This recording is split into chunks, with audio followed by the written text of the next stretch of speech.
Assalamualaikum warahmatullahi wabarakatuh. Sebelumnya, hello everyone. Let me introduce myself. My name is Antika Ramjaya. You can call me Antika. MPM 22411 from management class 22E. Here, I will explain the three materials in the business feasibility study. Di sini saya akan menjelaskan 3 materi dari mata kuliah Studi Kelayakan Bisnis. Materi pertama yang akan saya jelaskan yaitu ada materi aspek ekonomi dan sosial. Analisis aspek ekonomi.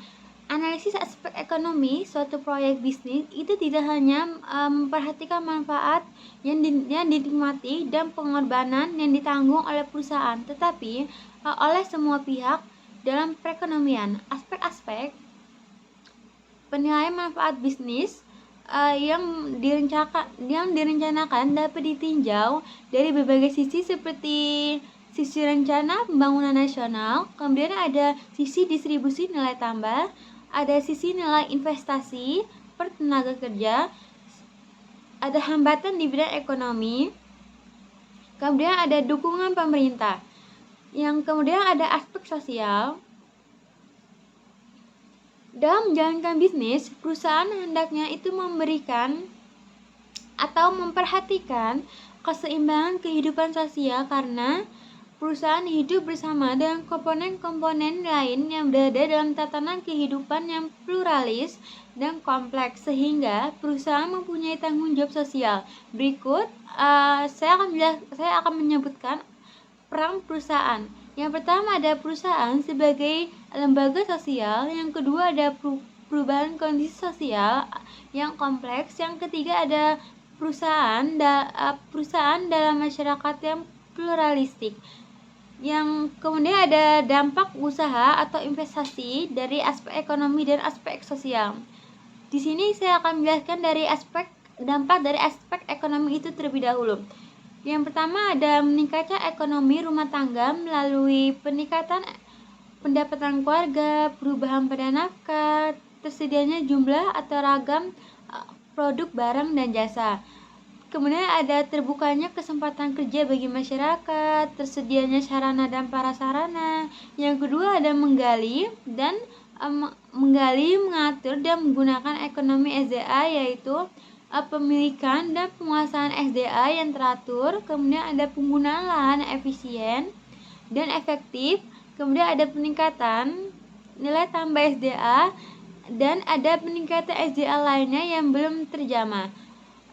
Kemudian yang ketiga ada aspek peningkatan perekonomian pemerintah ekonomi, yaitu penambahan peluang dan kesempatan kerja, pemberian nilai tambah proses manufaktur, penambahan jenis dan jumlah aktivitas ekonomi non formal, pemerataan pendistribusian pendapatan, peningkatan pendapatan asli daerah, menambah pusat pertumbuhan ekonomi di daerah-daerah tertentu, mengurangi ketergantungan pada barang impor. Kemudian ada memperoleh pendapatan melalui pajak. Yang keempat ada pengembangan wilayah melalui ada pemerataan pembangunan. Yang kedua ada membuka isolasi wilayah daerah yang terperinci. Kemudian saya akan melanjutkan dampak usaha atau investasi dari aspek sosial. Yang pertama adanya perubahan demografi penduduk melalui perubahan struktur kependudukan, perubahan tingkat kepadatan penduduk. Yang ketiga ada perubahan penduduk atau tingkat kelahiran dan pola migrasi, dan perubahan komposisi tenaga kerja. Yang kedua ada perubahan budaya yang meliputi terjadinya perubahan adat istiadat, asimilasi, dan integrasi sosial. Kemudian ada perubahan pranata sosial, ada perubahan pelapisan sosial, kemudian ada perubahan sikap dan persepsi masyarakat, kemudian ada perubahan adaptasi ekologis. Kemudian yang ketiga itu ada perubahan kesehatan masyarakat. Itu meliputi terjadinya, yang pertama ada perubahan parameter lingkungan, kemudian ada perubahan proses dan potensi pencemaran, kemudian ada perubahan potensi timbulnya penyakit, kemudian ada perubahan status gizi masyarakat. Kita akan lanjut materi yang kedua, yaitu aspek AMDAL. Analisa aspek AMDAL untuk mengetahui dampak yang ditimbulkan jika suatu investasi jadi dilakukan baik dampak negatif maupun positif. Dampak yang timbul ada yang mempengaruhi pada kegiatan usaha langsung dilakukan sekarang atau baru kelihatan di masa yang akan datang. Studi ini dilakukan untuk mengetahui dampak yang akan timbul dan kita akan mencari jalan keluarnya untuk mengatasinya.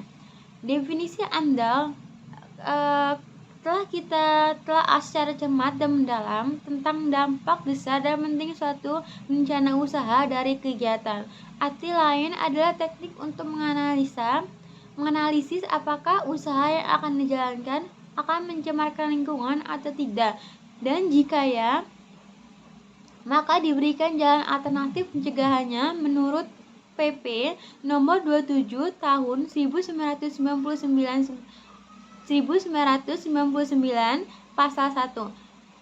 Bagi pemrakarsa, yaitu untuk yang pertama ada untuk mengetahui masalah-masalah lingkungan yang akan dihadapi pada masa yang akan datang. Kemudian ada sebagai bahan untuk analisis pengelolaan dan sasaran proyek. Kemudian ada sebagai pedoman untuk pelaksanaan pengelolaan dan pemanfaatan lingkungan hidup. Pendekatan studi AMDAL. Kegiatan tunggalnya yakni penyusunan atau pembuatan studi AMDAL diperuntukkan bagi satu jenis usaha dan atau kegiatan di mana kewenangan pembinaannya di bawah satu instansi yang membidangi jenis usaha dan atau kegiatan tersebut. Kemudian ada kegiatan terpadu atau multisektor, yaitu yang pertama ada yakni penyusunan studi AMDAL bagi jenis usaha dan atau kegiatan terpadu, baik dalam perencanaan, proses produksinya maupun pengelolaannya, dan melibatkan lebih dari satu instansi yang membidangi kegiatan tersebut serta berada dalam satu kesatuan hamparan ekosistem. Kemudian ada kegiatan dalam kawasan, yakni penyusunan studi AMDAL bagi jenis usaha dan atau kegiatan yang berlokasi di dalam suatu kawasan yang telah ditetapkan atau berada dalam kawasan atau zona pengembangan wilayah yang telah ditetapkan pada kesatuan hamparan ekosistem. Kemudian materi terakhir yang saya jelaskan yaitu teknik dan cara penyusunan laporan studi keyakinan bisnis atau SKB. Dalam dunia bisnis yang kompetitif, keputusan yang bijak dalam menginvestasikan waktu, sumber daya, dan dana sangatlah krusial. Laporan studi keyakinan bisnis adalah alat penting yang dapat membantu para pemangku kepentingan untuk membuat keputusan yang tepat berdasarkan analisis data dan informasi yang tepat atau akurat. Dalam era digital dan informasi seperti saat ini, pemahaman mendalam tentang laporan studi keyakinan bisnis sangat penting, terutama bagi para pengusaha dan pemilik usaha yang ingin mengambil langkah-langkah yang cerdas dan terinformasi dalam mengembangkan bisnis mereka. Pengertian dari studi keyakinan bisnis adalah studi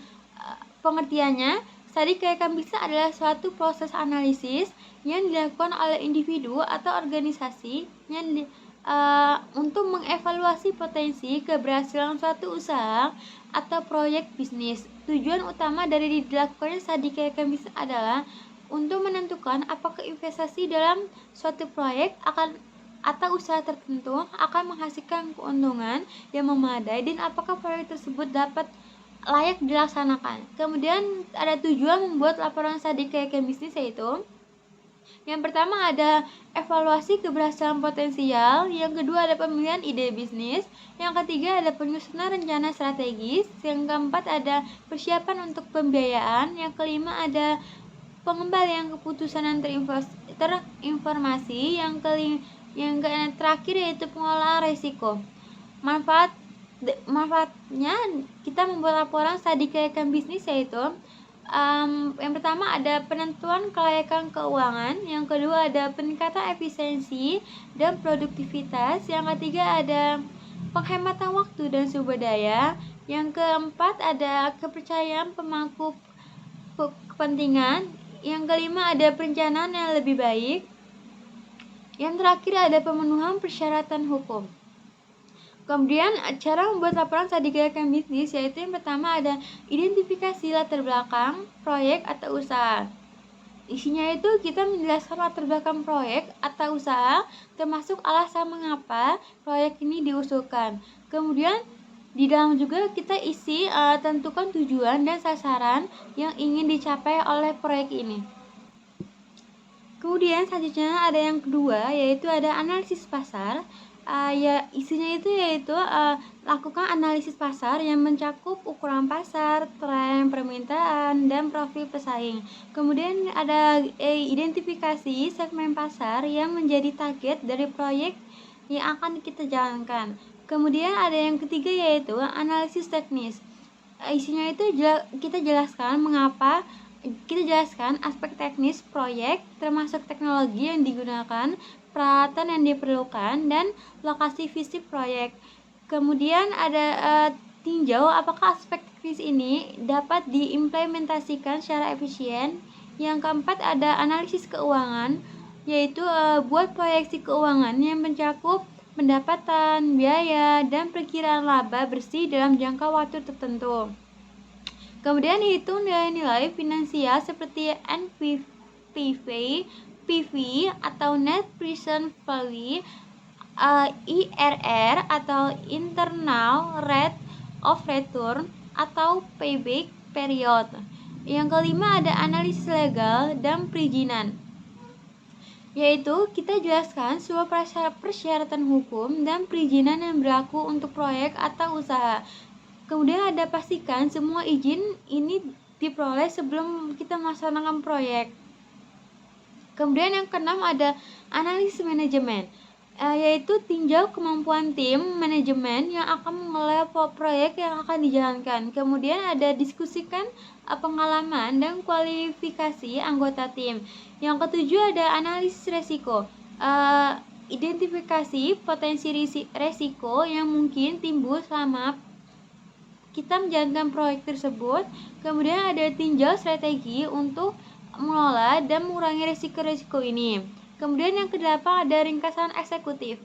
Buat ringkasan eksekutif yang mencakup poin-poin kunci dari seluruh laporan studi kelayakan bisnis. Yang kesembilan yaitu rekomendasi dan kesimpulan. Berikan rekomendasi apakah proyek tersebut layak untuk dilanjutkan atau tidak. Kemudian sajikan kesimpulan yang didukung oleh data dan analisis yang telah dilakukan. Kemudian yang terakhir yang mulia 10 ada lampiran. Lampirkan semua data grafik, tabel, dan informasi pendukung yang digunakan dalam laporan. Kemudian yang ke-11 ada penyusunan rencana aksi. Jika proyek dinyatakan layak, buat rencana aksi yang mencakup langkah-langkah yang harus diambil untuk mengimplementasikan proyek dengan sukses. Yang terakhir ada review dan koreksi. Pastikan untuk mengoreksi dan merevisi laporan secara teliti sebelum diserahkan kepada pihak yang berkepentingan. Jadi, laporan studi kelayakan bisnis adalah alat penting dalam proses pengambilan keputusan terkait dengan pengembangan atau pelaksanaan proyek bisnis. Laporan ini membantu pemilik usaha, investor, dan pemangku kepentingan lainnya untuk mengevaluasi secara komprehensif potensi keberhasilan suatu usaha atau proyek dengan mengintegrasikan analisis pasar, teknis, keuangan, hukum, manajemen, dan risiko. Laporan studi kelayakan bisnis memberikan gambaran yang jelas tentang kelayakan proyek tersebut. Keputusan yang diambil itu berdasarkan laporan studi kelayakan bisnis akan membantu dalam menghindari risiko yang tidak perlu dan memaksimalkan peluang keberhasilan dan memastikan bahwa proyek atau usaha yang dijalankan dengan efisien dan keberlanjutan. Dalam konteks bisnis yang sangat kompetitif ini dan berubah dengan cepat, laporan studi kelayakan bisnis menjadi instrumen yang krusial untuk membuat keputusan yang terinformasi dan untuk memastikan bahwa sumber daya yang berharga digunakan secara efektif dalam usaha mencapai kesuksesan dalam bisnis. That's all my explanation. I hope it's useful, and if there are any mistakes, I apologize.